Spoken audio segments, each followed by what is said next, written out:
Hello everyone, welcome to EduTap, and this is the fourth lecture of the NABARD Grade A 2021 5-minute series, and the topic for today is problems of dryland agriculture.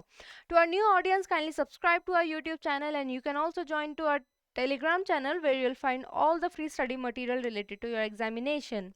Currently, we are offering 40% off on all our courses, and to avail this offer, you have to use the code monsoon40, and this offer is valid till 8th of August 2021, so do not miss the opportunity.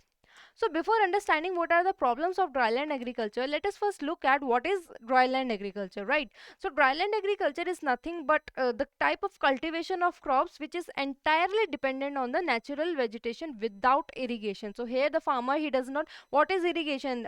To supply water artificially into the field, right? So in this case, he does not do so. He's just completely dependent on the rainwater for the cultivation of crops, and that is what dryland agriculture is, okay? And what are the types of dryland agriculture? So basically we can categorize depending on how much amount of rainfall that particular area receives into three categories. The maximum rain pours at the rain-fed farming, in which the rainfall it is more than 1150 mm per annum. Then comes if the rainfall it lies somewhere between 750 to 1150 mm per annum, then that type of dryland agriculture is known as what? Dryland farming. And if the rainfall it is less than 750 mm per annum, then it is known as what? Then it is known as dry farming, okay? So depending upon the amount of rainfall received, we have the certain categories. Now comes to what are the problems of dryland agriculture, okay? So what are the causes? These are the following are causes of or the problems that are faced by a farmer in a dryland agriculture, okay? So first is the inadequate distribution of rainfall, and second, uneven distribution of rainfall, okay? So both are quite interrelated. What is this? See, we know in India, in some part of India there are floods occurring, right? And in some part of India there is complete drought, right? So this uneven distribution of rainfall in the areas, and that too, along with that, another word is inadequate, right? Inadequate means yes, there is rainfall, but that is not sufficient for that particular area, or there is excessive rainfall in that area, right? So these two are problems that by faced by dryland agriculture, because sometime it rains, sometime it does not. If it rains, sometimes it is too much, sometime it is not even adequate, right? So these are two problems. Apart from that, late onset and early cessation of rains. Now what does this mean? See, if there is particular timing of everything, right? There is particular timing of sowing a crop, then other maturity stages, and then at the last harvesting, right? But what happens in such kind of areas? During sowing we need water, or the land should be, it should be moistened, okay? Now what happens, sometime this rain it got delays, it delays, right? So if it delays, then we don't have water while sowing.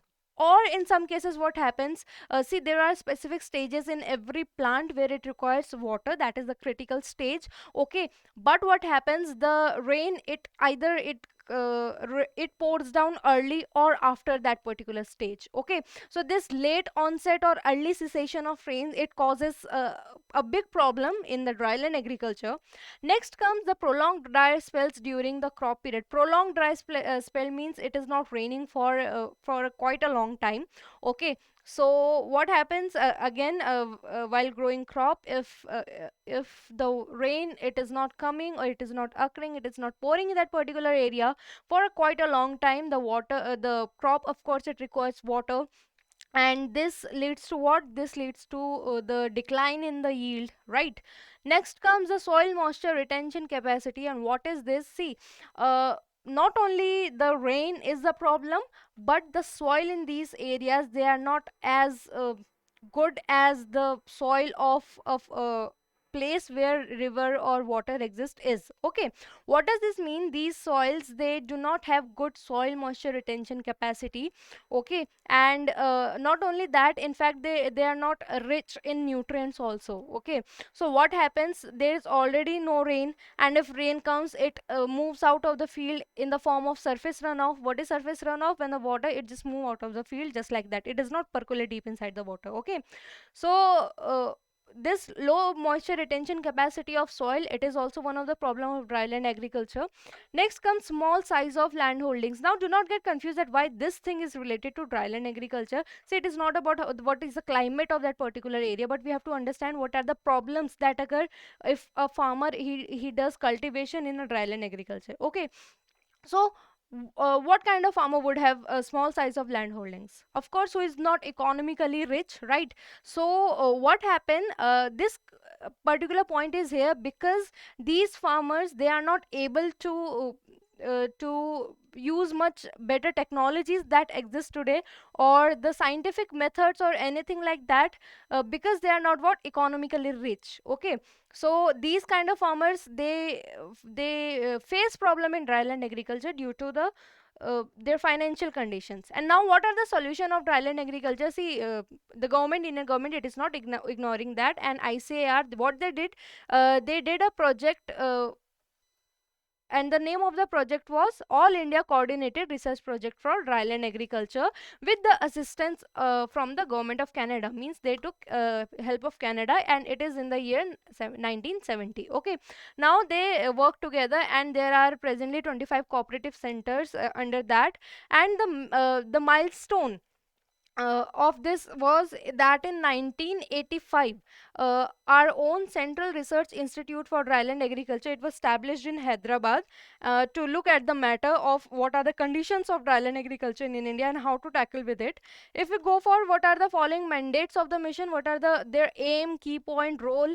Okay, so first is to increase stability of crop production over years, and how to do that by looking at by using the all the resources that are available efficiently.